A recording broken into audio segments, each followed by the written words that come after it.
ભૂત હોય, બરાબર છે. આવું છે ને, માન્યતાઓ ઘણા લોકોમાં છે. હવે તમે વિચાર કરો, તમને ખબર છે ભગવદ્ ગીતામાં શ્રી કૃષ્ણ ભગવાને અર્જુનને કીધું હતું કે દેવોમાં હું ઇન્દ્ર છું, જ્યોતિમાં હું સૂર્ય છું, નદીઓમાં ગંગા છું, એવી જ રીતે વૃક્ષોમાં હું પીપલ છું. હવે સ્વયં વિષ્ણુ ભગવાન પોતે એમ કે હું ઝાડોમાં યા વૃક્ષોમાં હું પોતે પીપલનું વૃક્ષ છું, તો કેવી રીતે ત્યાં ભૂત હોય?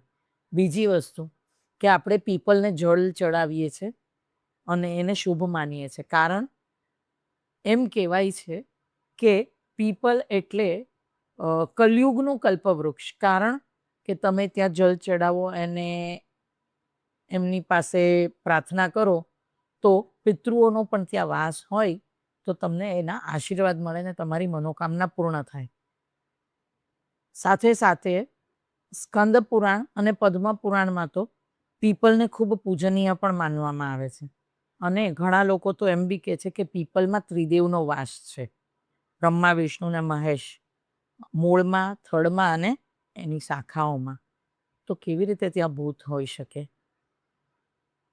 અને જો સાયન્સની દ્રષ્ટિએ અગર કહીએ ને, તો કેમ કે આપણો આ પ્રશ્ન મિથ બસ્ટર છે, બરાબર છે, તો સાયન્સની દ્રષ્ટિએ એવું કેમ કહેવાય કે પીપલનું ઝાડ ખૂબ મોટું હોય, ખૂબ જ ફેલાયેલું હોય, તો એમ કહેવાય કે અંધારામાં કદાચ ત્યાં એના મૂળમાં કે એના થડના નીચે સર્પનું દર હોઈ શકે, મોટા ઉંદર હોઈ શકે, કીડી મકોડા જેવા જીવાતો હોઈ શકે. અગર તમે સાંજે એ ટાઈમે જાવ કરો તો એ પણ ડરી જાય અને કદાચ આપણને બી કરડી જાય કે આપણને ડર લાગે.